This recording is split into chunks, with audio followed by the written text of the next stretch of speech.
अगर आप गुर्दे के मरीज़ हैं और आप हर वक्त परेशान रहते हैं, दुखी रहते हैं, टेंस हैं, इवन डिप्रेस्ड हैं, आपको ऐसा लगता है कि आपके कंधों पे कोई बोझ है या आपकी ज़िंदगी में कोई कमी है, तो ये एपिसोड आपके लिए है।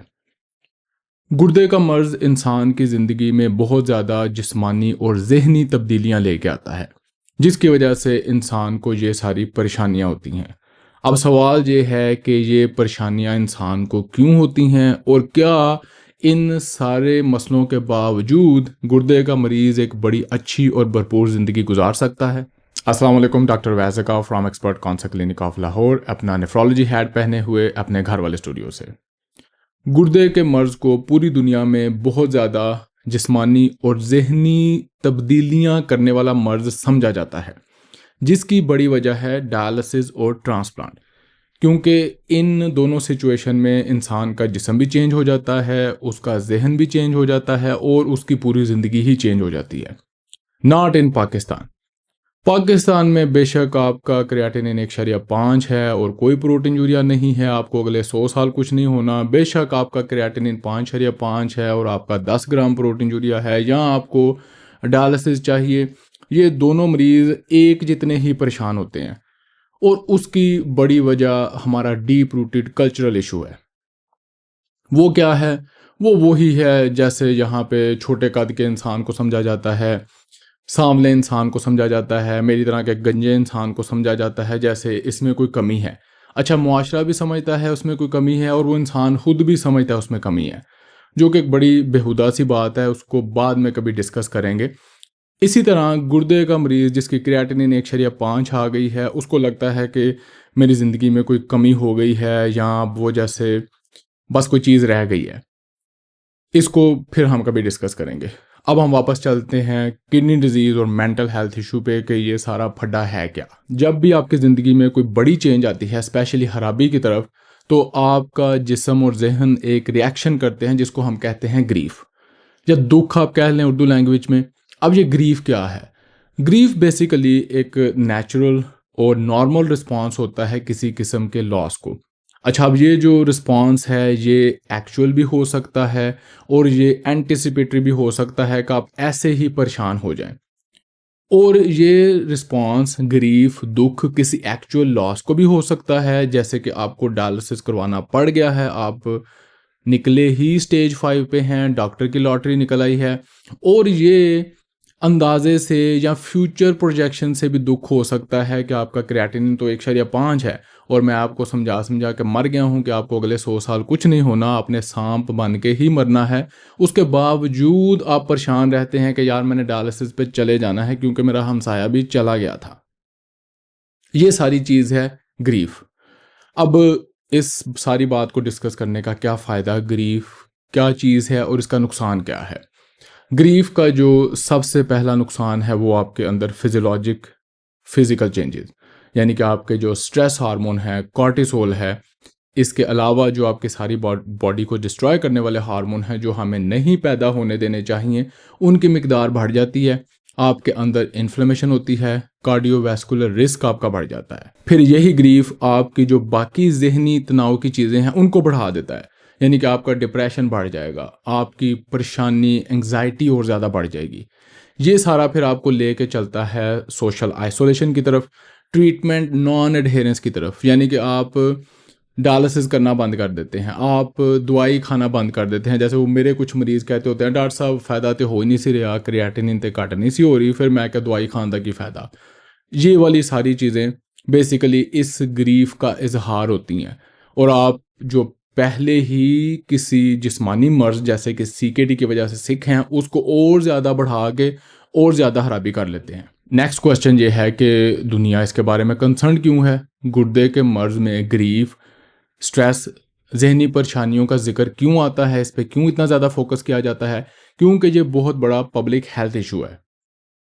जितना बड़ा गुर्दा या गुर्दे का मर्ज़ सेल्फ पब्लिक हेल्थ इशू है, उतना ही बड़ा ये जहनी तनाव, ग्रीफ, गुर्दे के मरीज़ों में पब्लिक हेल्थ इशू है। और पाकिस्तान में मेरी समझ और एक्सपीरियंस के मुताबिक उतना मरीज़ गुर्दे के मर्ज़ से नहीं मरता जितना अपने जहनी तनाव से मर जाता है। आप शायद ये एक्सपीरियंस शेयर भी कर सकते हैं।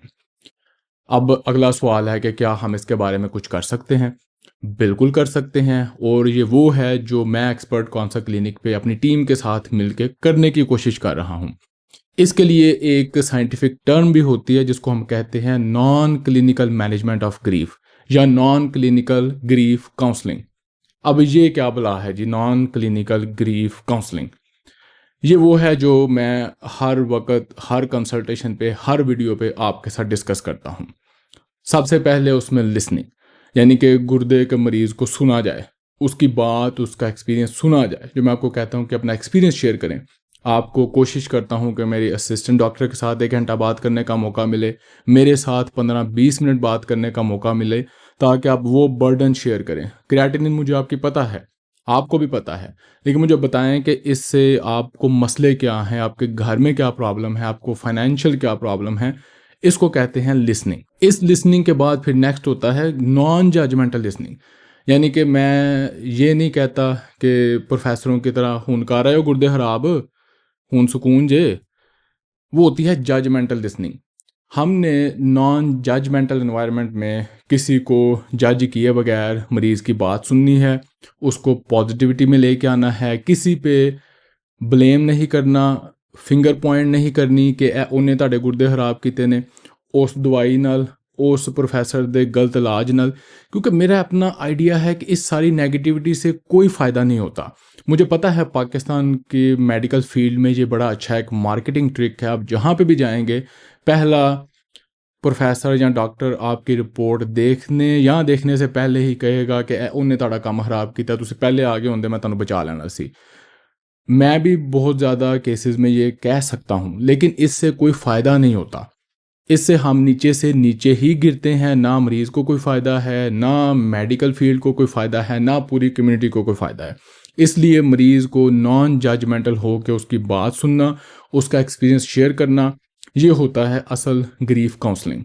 तीसरे नंबर पे आती है मरीज़ को सपोर्ट प्रोवाइड करना, उसको clinical, emotional, even financial support provide करना, जो कि हम पूरी हर तरह से करने की कोशिश करते हैं जहाँ तक हम अफोर्ड कर सकते हैं। इन सारी चीज़ों को प्रोवाइड करने से मरीज़ को एक सेंस ऑफ सिक्योरिटी और कम्युनिटी मिलती है, जिससे उसका बर्डन, उसके गुर्दे के मर्ज़ की परेशानी कम होती है।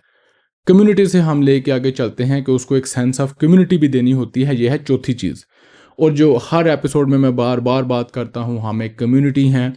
ये गुर्दे के मरीज़ के लिए स्पेशली बड़ा ही अहम होता है, क्योंकि हर गुर्दे का मरीज़ पता नहीं क्यों सोचता है कि वो अकेला ही दुनिया में बस गुर्दे का मरीज़ है, उसी को IgA नेफ्रोपैथी है, बाकी सारे हेल्दी हैं दुनिया में इंसान। तो उसको बताना कि तुम अकेले मरीज़ नहीं हो, बहुत ज़्यादा और भी हमारे पास मरीज़ हैं। ये चैनल है, ये कम्युनिटी है, लोग अपना एक्सपीरियंस शेयर कर रहे हैं। हाँ, कुछ पॉजिटिव हैं, कुछ नेगेटिव हैं, कुछ कंस्ट्रक्टिव हैं, कुछ अच्छे नहीं हैं, लेकिन मरीज़ ज़रूर हैं। तो गुर्दे के मरीज़ को ये सेंस ऑफ कम्युनिटी हर वक्त प्रोवाइड करना कि आप आएँ क्लिनिक में, आपके लिए दरवाजे खुले हैं, जिस वक्त मर्ज़ी कॉल करके अपनी परेशानियाँ शेयर करें, अपना मैसेज शेयर करें, पूछें हमसे, ये बड़ा अहम है। और आखिर में मेरा फेवरेट, गुर्दे के मरीज़ को कोई मीनिंग प्रोवाइड करना, उसकी ज़िंदगी को दोबारा पर्पसफुल बनाना, उसको अपनी रूटीन पे लेके आना, ये मेरा सबसे बड़ा चैलेंज भी होता है, ये मेरी सबसे बड़ी लड़ाई भी होती है। बाज़ औक़ात मैं बदतमीज़ी भी कर जाता हूँ जब मुझे मरीज़ कहता है जी कि मैं डॉक्टर साहब, उन कुछ नहीं करता, मैं गुर्दे का मर्ज़ हो गया। तो मैं उसको कहता हूँ जी चलो उस्ताद जी, वापस काम पे जाओ और अपना काम शुरू करो। ये एक बड़ा काम है। अच्छा, उसके बाद इसी गुर्दे के मर्ज़ से मीनिंग आप बिल्कुल उसी तरह ढूंढ सकते हैं जैसे आप किसी और लॉस में ढूंढते हैं। फॉर एग्जांपल, मैं आपको कहता हूँ कि अगर आप CKD के साथ डायग्नोज हो गए हैं, अर्ली स्टेज पे हैं और आपका मर्ज़ स्टेबल है, अब आप आगे इसका मैसेज स्प्रेड करें, इसको as a blessing in disguise लें, अपनी सेहत को बेहतर बनाएं, अपने घर वालों की सेहत को, उन सारी फैमिली के टेस्ट करवाएं जिन्होंने अगले 100 साल कभी टेस्ट नहीं थे करवाने, क्योंकि उनको कभी पता ही नहीं होना था कि सेहत फॉर ग्रांटेड नहीं होती।